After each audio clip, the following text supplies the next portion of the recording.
But picture this if you can. Just colossal limestone cliffs, stained by time, shooting skyward like half a mile. And below, this ribbon of kind of muddy water that's just relentlessly carved its way through solid rock for, Yeah. well, forever, it feels like. It really is something else, isn't it? An absolute spectacular place. Yeah. And this isn't some remote, undiscovered spot. This is Santa Elena Canyon. Yeah. Raw power, raw nature, just right there. And those cliffs meeting the Rio Grande, it's not just stunning visually, it's also, a physical border between the U.S. and Mexico. Exactly. So welcome, everyone, to this deep dive. We're heading right into the heart of Santa Elena Canyon, deep inside Big Bend National Park. And it's not just about the views, though they are incredible. Yeah. We really want to dig into the history written in those rocks, the life that somehow thrives there, and how you can actually experience it all. We've looked at info for the Park Service, geological stuff, even what people share online after visiting. Yeah, the goal here is to really get a handle on what makes Santa Elena tick. The geology, the plants and animals, the adventures you can have, and that whole border aspect. Think of it as your guide, your sort of virtual expedition into one of the Southwest's most dramatic spots. So where do we start? How does something like this massive canyon even happen? It feels ancient. It absolutely is. We're talking deep, deep geological time. The story starts millions of years ago, late Paleozoic era, apparently. Right. And back then, this whole area, it wasn't desert. It was under shallow seas. Wow. Yeah, so imagine layers and layers of sediment, mud, sand, shells just piling up on the seabed over eons.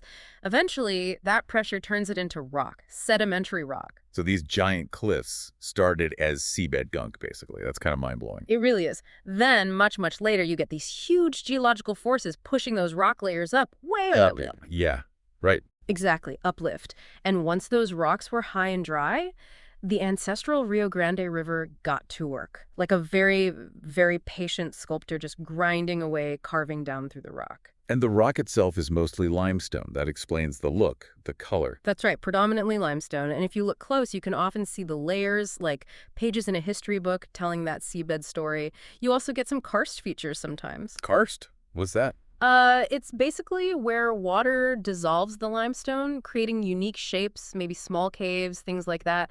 Not huge features in the main canyon walls themselves, but it's part of the process. Okay, this is where I got really interested. I read about this antecedent stream view theory. What's that about? It sounds complex. It does sound a bit technical, but the idea is actually pretty amazing. It suggests the Rio Grande established its path when the land was flatter, sort of a coastal plain. Then the land started rising around it, this process called basin and range faulting, where the crust stretches and breaks, forming mountains and valleys, big changes. But instead of the river getting pushed aside by the rising land, which is what you might expect, it just kept cutting down. It eroded downwards at basically the same speed the land was rising, maintaining its original course right through the uplifting mountains. Seriously? Yeah. So the river basically said, nope, I'm staying right here, and just carved its way through the mountains as they formed. That's incredible persistence. It really is. It showcases the sheer power of erosion over geological time. And yeah, these basins formed by the faulting filled up with sediment, and eventually they'd overflow, which also helped kind of channel the Rio Grande towards the path it takes today through the mountains there. There was volcanic activity in Big Bend, too, wasn't there? Does that connect to the canyon? Well, yes and no. The volcanoes, mostly active way back in the Eocene, Oligocene, they formed the Chisos Mountains nearby, which are spectacular in their own right. But they didn't directly carve Santa Elena Canyon. It's more that they add to the whole picture of this being a very geologically dynamic, active region over millions of years. It all contributes to the amazing landscape you see today. Fascinating stuff. So, okay, millions of years of geology gives us the structure. Yeah. But it's not just dead rock, is it? There's life in that canyon. Oh, absolutely. It's a really vital ecosystem, surprisingly diverse considering how harsh the Chihuahuan Desert can seem. How does that work? It's all about the mix, really. You've got different soils, you've got the river itself, and you've got big changes in elevation from the riverbed up the cliffs. All that creates different little pockets, different habitats. The river must be key, like an oasis. Exactly. It creates this stark contrast. Away from the water, up on the slopes, you get your classic desert plants, tough stuff like creosote bush, mesquite, prickly pear cactus, ocotillo. Yeah. The spiky plants. The ones adapted to the heat and dryness. Right. But then right along the riverbanks, it's totally different. You get this lush green strip, a riparian zone, lots of cottonwood trees, willows. It's much richer, greener. Providing food and shelter, I guess. Precisely. It's Yeah. critical habitat for all sorts of wildlife, birds especially. So you have these almost separate worlds right next to each other. What kind of animals live there? Well, the rocky slopes have things adapted to that environment, maybe some Texas mountain laurel, rock wrens hopping around, lots of lizards catching sun. Okay. But that river corridor, the riparian zone, that's where a lot of the action is, especially for birds. Big Bend is a major birding hotspot generally. Yeah. Oh, yeah. Huge diversity. You see different species along the river compared to up in the Chisos Mountains nearby. I heard about one special bird people look for, the Kalima warbler. Is that right? Oh, yes, the Okay. Kalima warbler. That's a big draw for serious birders. It nests pretty much only in the higher parts of the Chisos Mountains in Big Bend, like Boot Canyon, during spring and early summer. So not right in Santa Elena Canyon itself. Okay. Not typically nesting right in the canyon, no. It prefers the cooler, higher elevations. But it shows the kind of unique biodiversity the whole Big Bend region supports.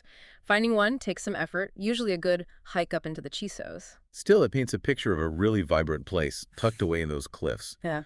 Okay, so let's say you're inspired. You want to go see this. Hmm. How do people actually explore Santa Elena? What's the main way in? The most common way, and it's fantastic, is the Santa Elena Canyon Trail. It's about 1.7 miles, round trip, not too strenuous overall, and it takes you right into the mouth of the canyon. Okay, walk us through that hike. What's it like? Well, first off, you usually have to cross Terlingua Creek, and this is important. The conditions there can really change. How so? Depending on recent rain, it might be bone dry, just sand. Right. It could be thick, gooey mud, or you might even have flowing water you need to wade through carefully. Right, good to know. Check conditions first. Definitely check with the rangers first. After the creek, there's a bit of a steep climb up the bank, but then it levels out onto a path. Some parts have nice stone steps. It leads you up to a viewpoint. An overlook. Yeah, a great spot for photos. Then the trail goes back down right to the edge of the Rio Grande, and you can actually walk along the riverbank further into the canyon for a bit until the walls just seem to squeeze the river. Wow. Standing there with those 1,500-foot cliffs looming over you, that must feel small. Oh, incredibly small. It's humbling, truly. Puts things in perspective. And if you want more context, the park often offers ranger-led hikes.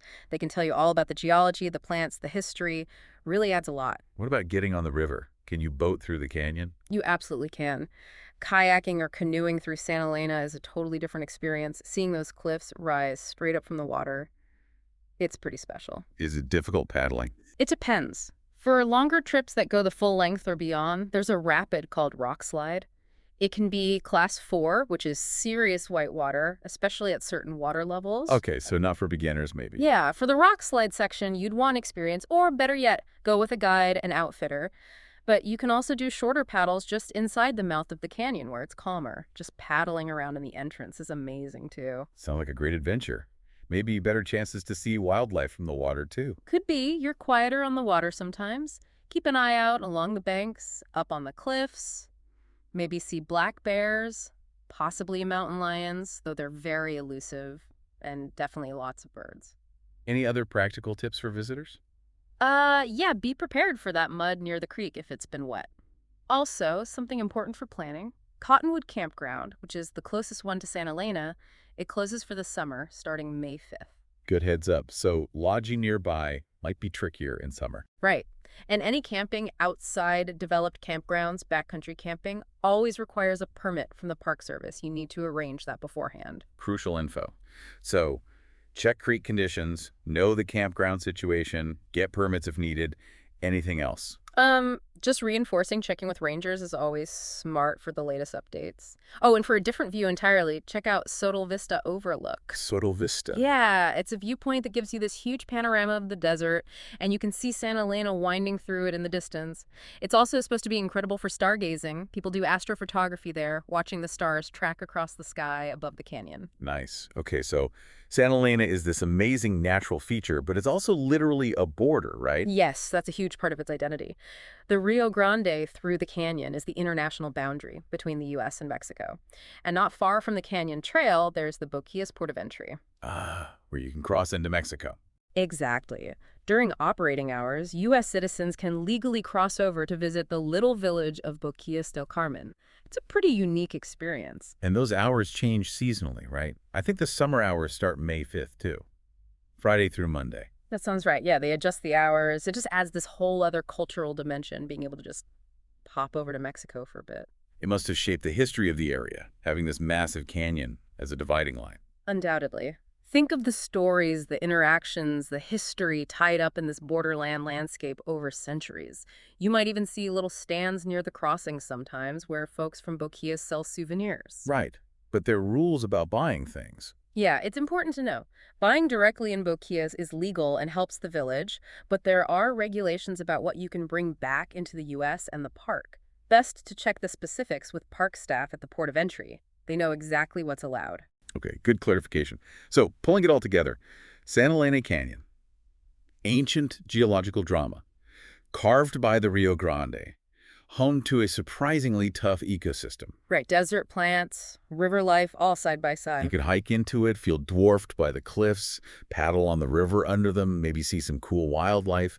And it's sitting right on this international border with chances to even experience a bit of Mexican culture. It's kind of got everything. It really does. It's a testament to nature's power, life's resilience, and it has this whole human history layer because of its location. It makes you think, doesn't it? Yeah. About the sheer immense timescale of the canyon's existence compared to, all the human stories that have played out along its edges.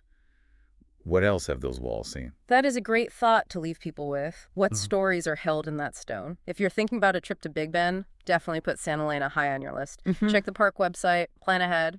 And maybe experience that sense of awe and history for yourself. Exactly. And, just remember how special and honestly how fragile these places are. Protecting them matters.